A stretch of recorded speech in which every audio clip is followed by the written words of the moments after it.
Hello and welcome to Rock and Roll Politics with me, Steve Richards. Thank you very much indeed for coming in and tuning in to the weekly podcast. It's great to have you all with us from wherever you are around the world. As ever, we've got a lot to cram in during our time together. Before we start, thank you those who came to the two shows I did, live shows last week in real life, seeing people for real. And it was great. Oh, this beautiful, beautiful venue, the Abbey in Suffolk. It had a sort of magical quality to it on a gorgeous sunny evening. And then the great Rope Tackle Centre in Shoreham the next day. Wonderful to see people there again. It's one of the places I go to regularly because it is just great. And the audiences at both were so engaged. It's exciting. And if you happen to be listening to this on a Sunday and you're in the Greenwich area, near Greenwich, or in London, anywhere in London, I'm on at the Greenwich Theatre on the Sunday evening. That's Sunday, July the 18th. Some of you won't be listening to it until it goes out, but if you are, come along in real life and have some fun. Okay, well, look, the questions this week from you were so good, I'm going to focus mainly on them. That doesn't mean we're going to sort of meander off all the key topical topics. All the questions were on all the urgent topics. So, and because I reflected last week at considerable length on Freedom Day, Johnson's Freedom Day, I don't want to do so again because you've heard my views on that view of freedom, in inverted commas, a term ubiquitous in politics and utterly distorted in virtually every deployment of its use, the term freedom.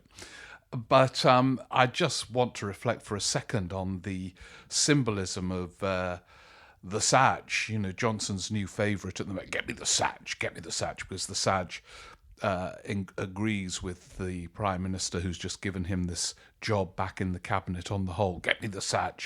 And there on Freedom Day, the Sag will be self-isolating. And presumably, and by the time you hear this, you will know more about it, other members of the government, maybe Johnson himself, will be having to self-isolate because the Sag and Johnson met on the Friday, I gather. So presumably he'll be pinged. Everyone else seems to have been pinged. So, maybe all of them will be self-isolating as Freedom Day comes on the Monday. What a reckless situation we're in. The FT on Saturday led with the fact that the world views this latest British experiment with horror because in this sort of high infection rate that seems to be almost being accepted or encouraged, other variants might surface. And then we're back to square one again. And to some extent we are, isn't it? It's like a sort of farce that at the beginning of this pandemic, the British government, Johnson and other ministers carry on as normal, go to football matches, shake hands, go down to the pub. Then the then Health Secretary Hancock got the bloody virus, had to disappear. Famously, Johnson got it. And now here we are as they announce Freedom Day, the unveiling of constraints, putting huge pressure on every individual and institution to decide for themselves what the hell to do next. And the Health Secretary has to disappear. It's almost symbolic as the government steps back from its responsibility to keep people collectively as safe as possible. The Health Secretary disappears from view in isolation. It's just so reckless. But I discussed that last week and some of the questions refer to it. So if it's okay with all of you, I'm going to go straight to the questions because they are all relevant. Some are about the latest developments on the COVID front. Also last week, we looked at the relationship between sport and politics, and specifically football and politics. And I argued that connections, when they happen, are fleeting and don't last very long and have no long-term political significance.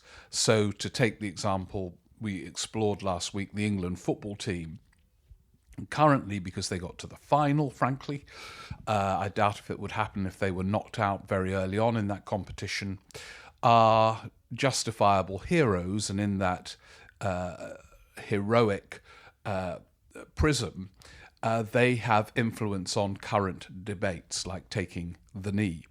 But by the time of the general election, what Harry Kane did or what Marcus Rashford says, I suspect, I might be wrong, I hope I'm wrong, but on the basis of past evidence, that will not feature much in a general election. And indeed, I remember in the December 2019 election, Gary Neville and others putting out videos on Twitter and elsewhere saying vote Labour. Well, we know what impact that had on the December 2019 result. Anyway, so I mentioned that because some of the questions are about this very theme. David Gelber has got in touch. David, who is a senior figure at the Great Literary Review, a wonderful, elegant magazine of book reviews and writing. He says, I've just been catching up with your latest podcast.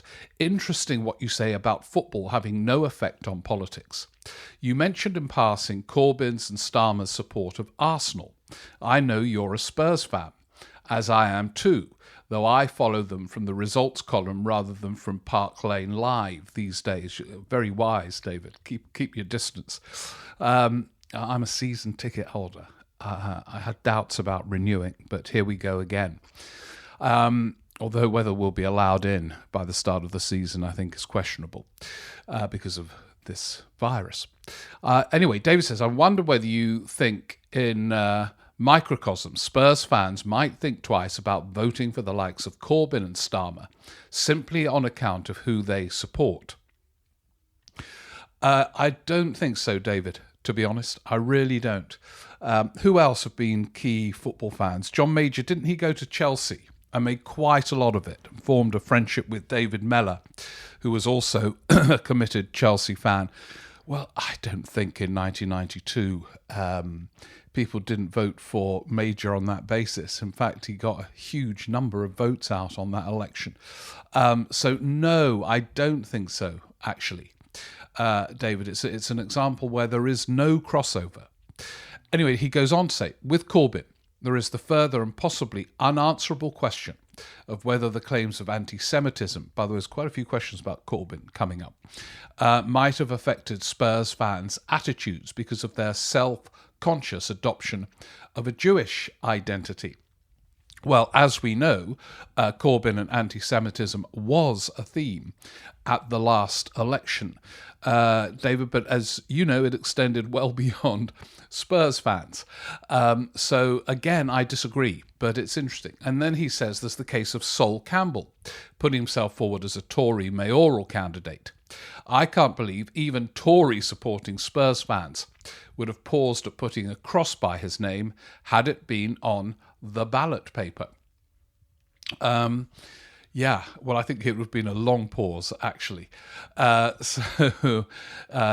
Sol Campbell, the idea of Sol Campbell being mayor, yeah. I mean, because the context is he defected to Arsenal in this world of and language of defections, having been Spurs captain.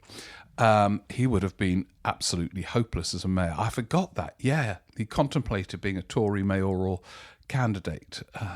This is where, again, the crossover fails.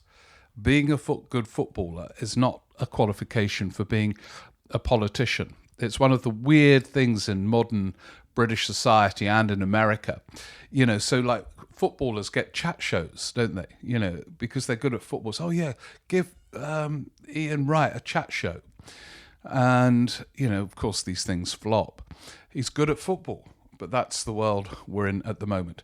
David, thank you very much. David Idson, he wrote some time ago about Prime Minister's questions and whether there is too much time devoured with people, the two leaders at least, paying tribute to various people and things that have happened during the week, rather than getting into the nitty-gritty of the exchange. I'll reflect more on Prime Minister's questions when or if it returns to normal. There's a question about that later on in here, actually. Now, on to the other big running theme, and we, of course, have correspondents in France, the travel situation with France now being in this Amber Plus, from Dominica Jewell, who says, in the context that France has just made it easier for UK citizens to travel there, would you agree with some of the following?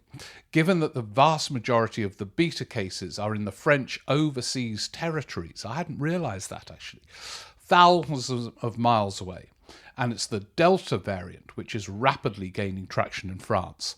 The decision of the UK government forcing quarantine on travellers from France to UK is very odd. Agreed, Dominica. Yeah.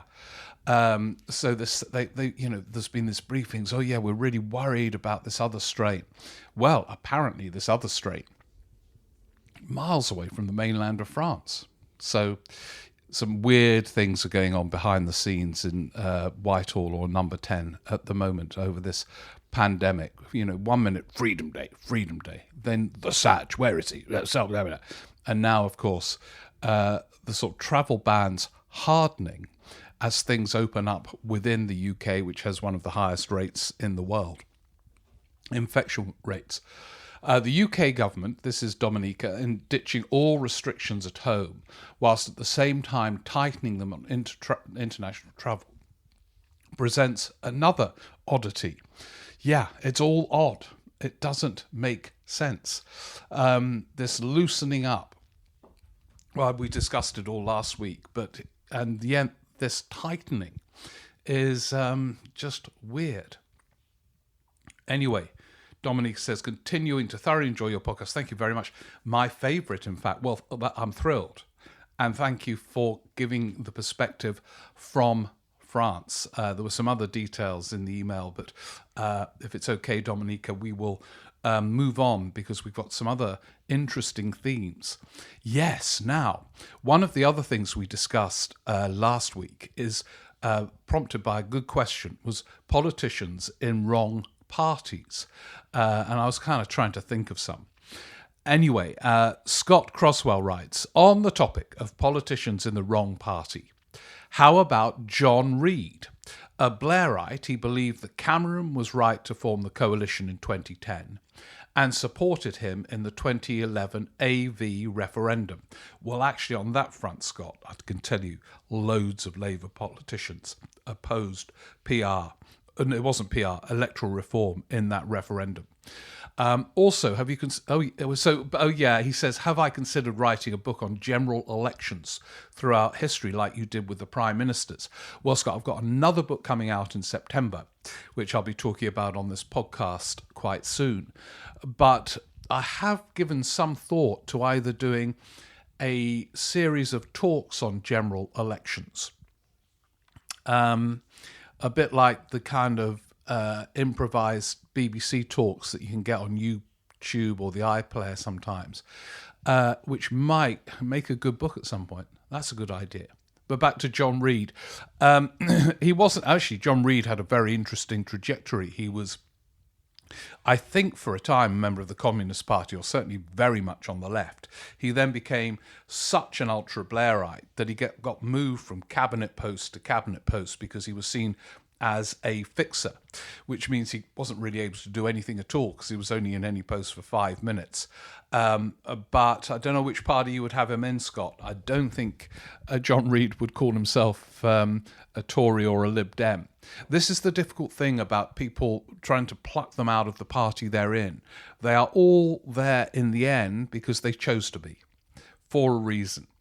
Now, sometimes it's quite hard to fathom why, but they did. And so it's quite hard to pluck them out and put them somewhere else, which is why defections and forming new parties are such traumatic things for people to do, those going about doing it, and why it happens so rarely.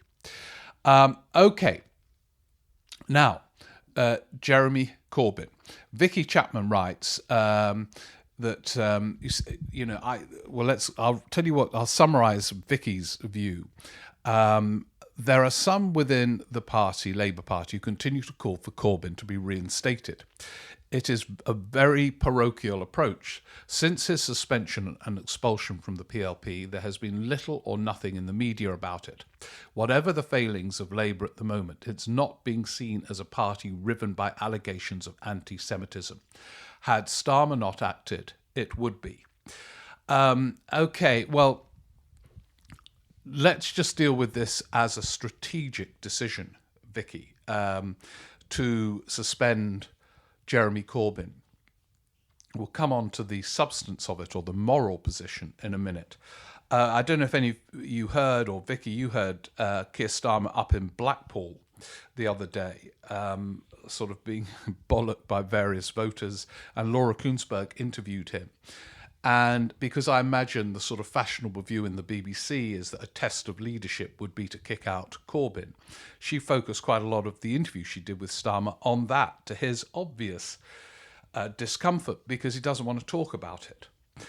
Now, I said on Newsnight on the night that he was suspended from the party as a whole, he's now lost the whip in the Parliamentary Labour Party, that it was an error, because although Keir Starmer would be hailed as being strong by most of the commentators the following day, how does this end?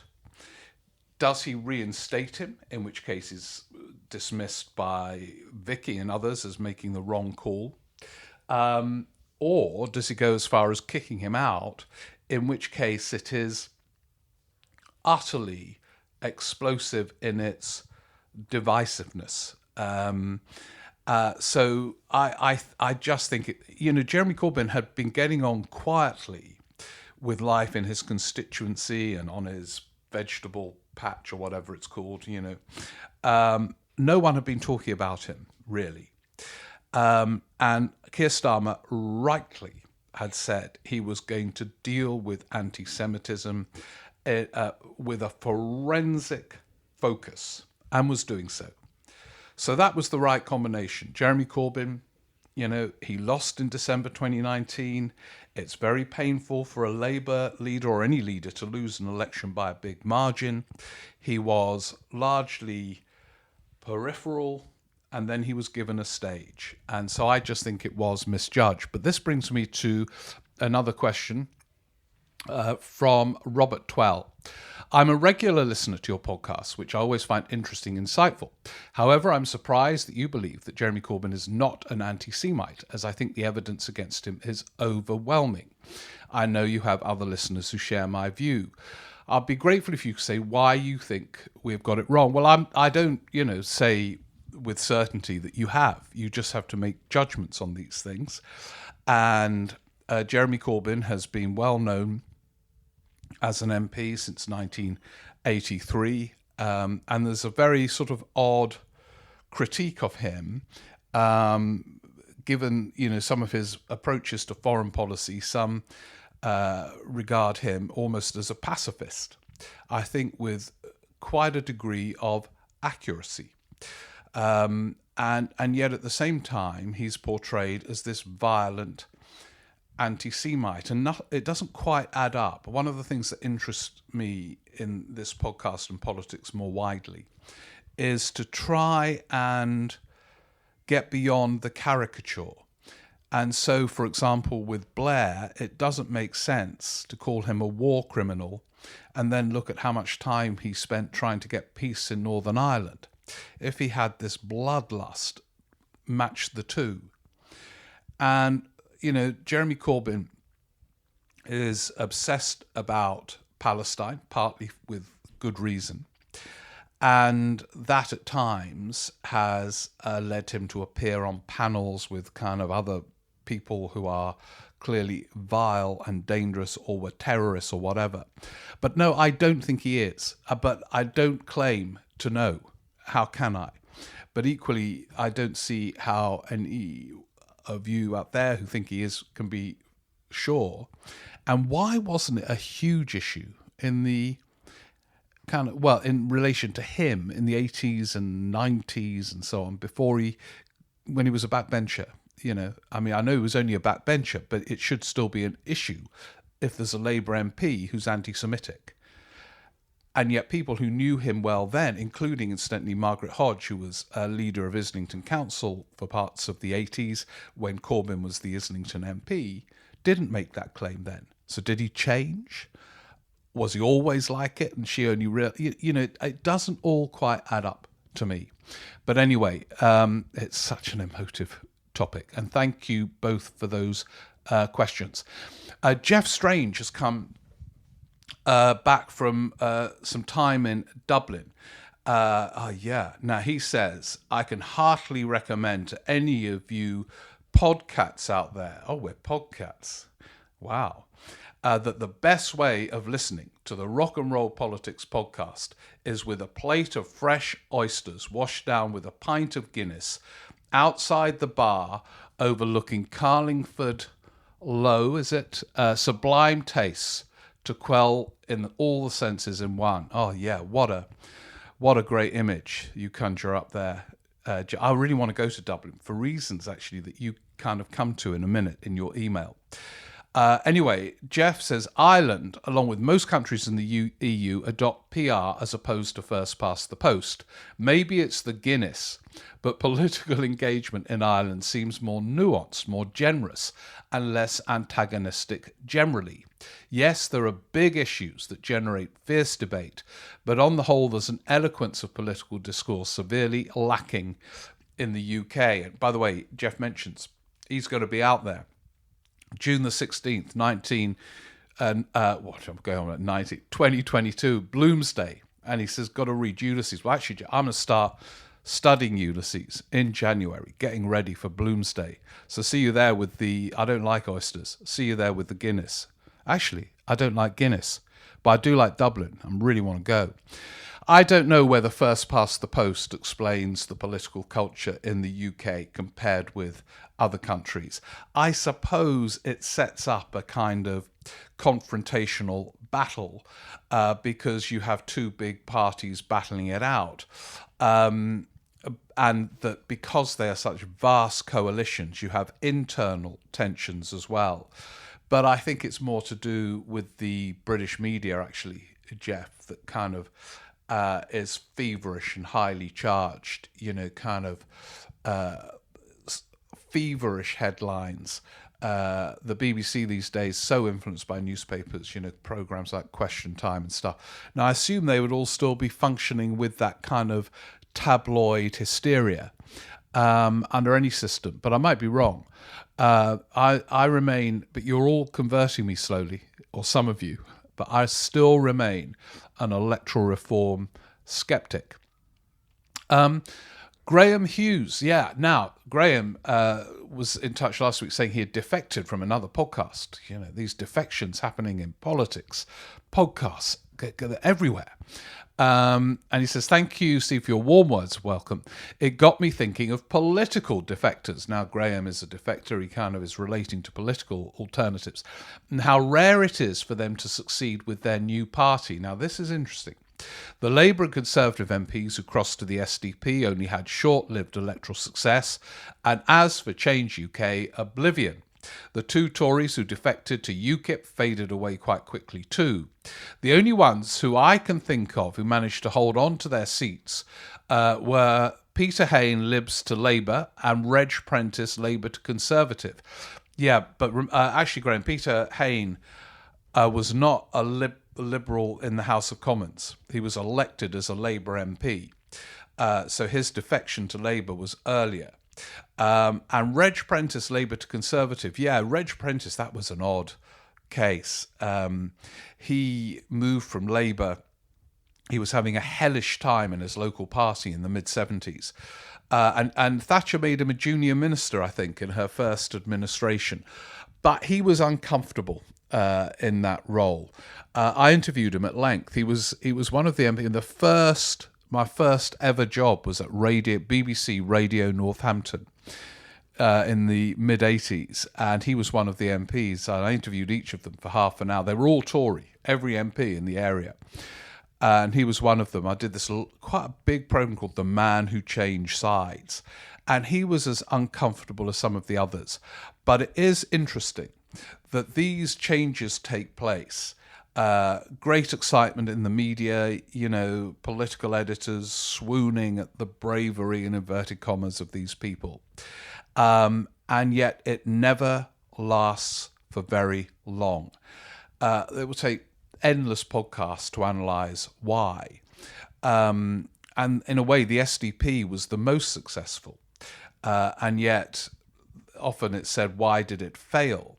Well, it kind of, for a time, created an extraordinary momentum. But look what they had going for it. 4 heavyweight, charismatic cabinet ministers, Labour in disarray, Thatcherism at its peak. But as Graham notes, they didn't last very long and ended up holding party conferences in a phone box in Great Yarmouth or something. So it shows that the two bigger parties, for all their obvious fragilities, have a hold and a strength which is very hard to push aside. And there are positive reasons for that in the end these parties are based on values and ideas that are enduring. It's a great myth, one of Tony Blair's myths is that the left and right no longer exists. It's only open versus closed. Open versus closed is a divide, always has been. Look at the Corn Laws. Tariff reform in the early 20th century, Brexit. But the left and right do, and they are represented by these two massive parties. It's quite hard to break through. Oh, yeah. Now, look, we've got another one about politicians in the wrong party.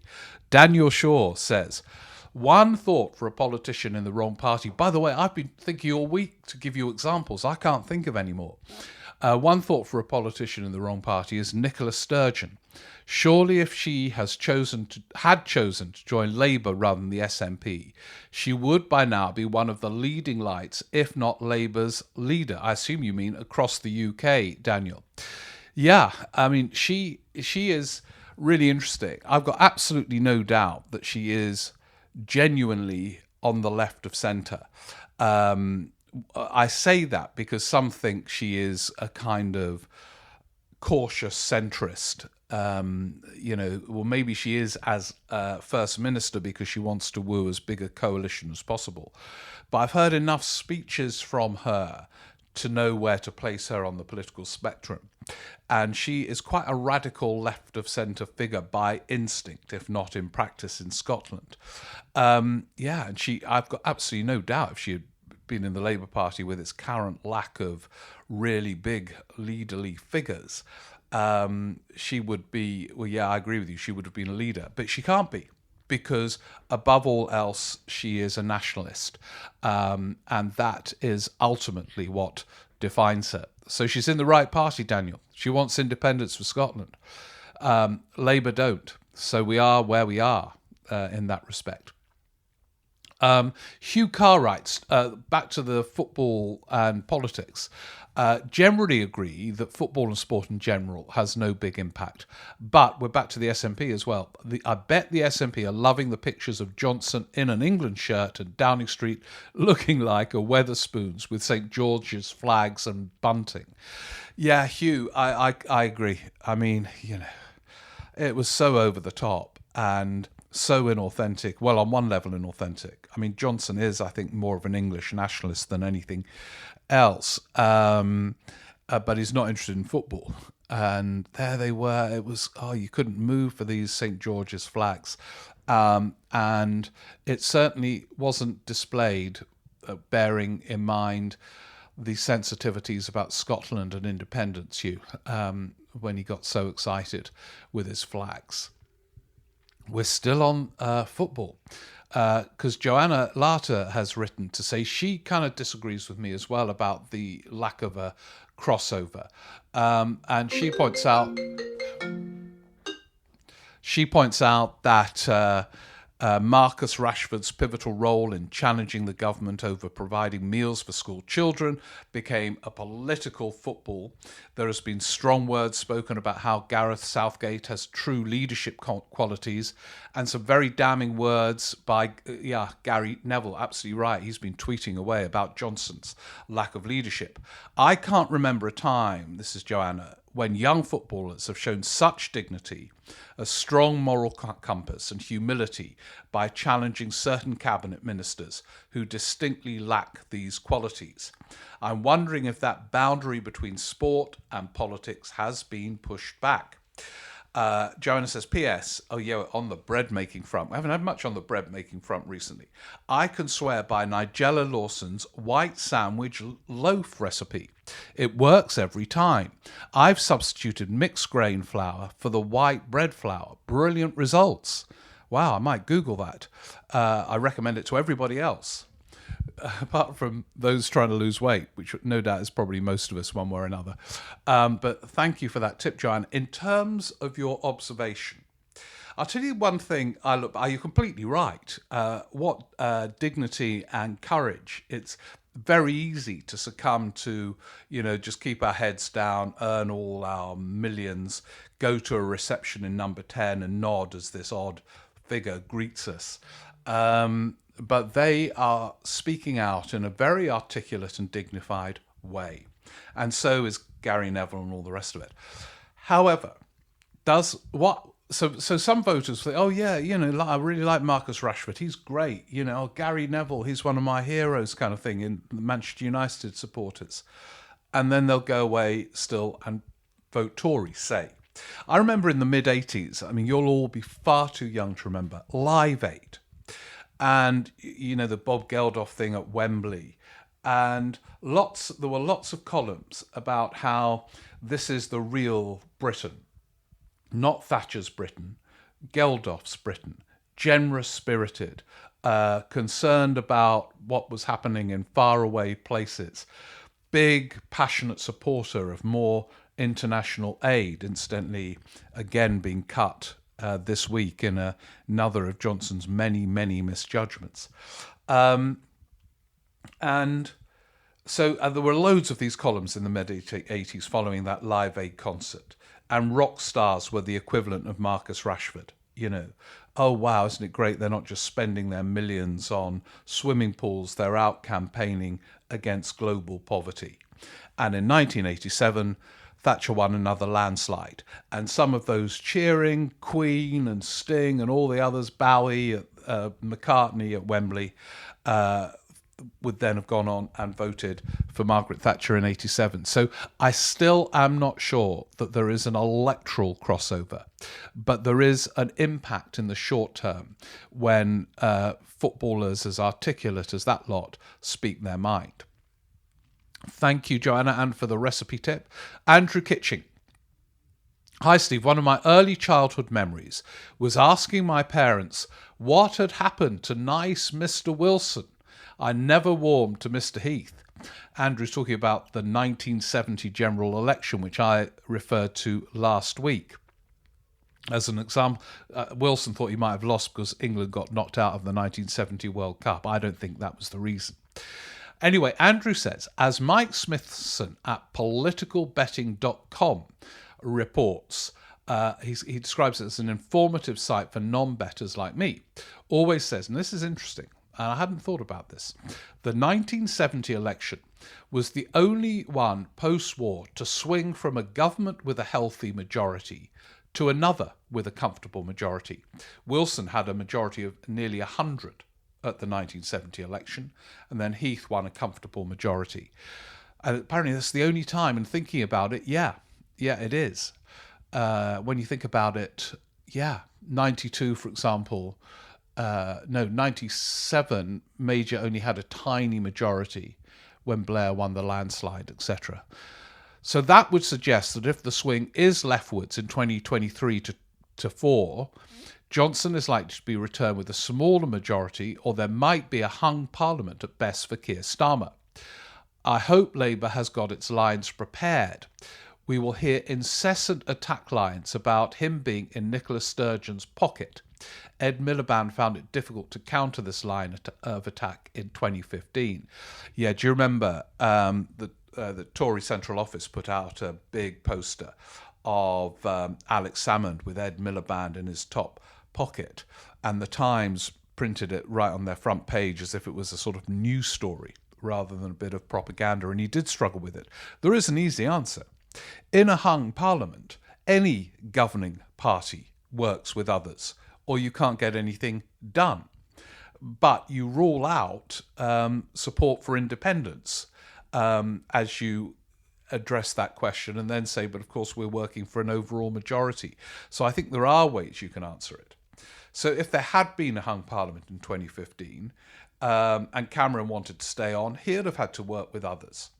He'd have turned to the Lib Dems again, perhaps, and, well, he would have done, and assumed he would. But by the way, he was still planning to call the referendum. So there would have been the chaos we got with Cameron with his tiny majority if it had been a hung parliament, but a different sort of chaos.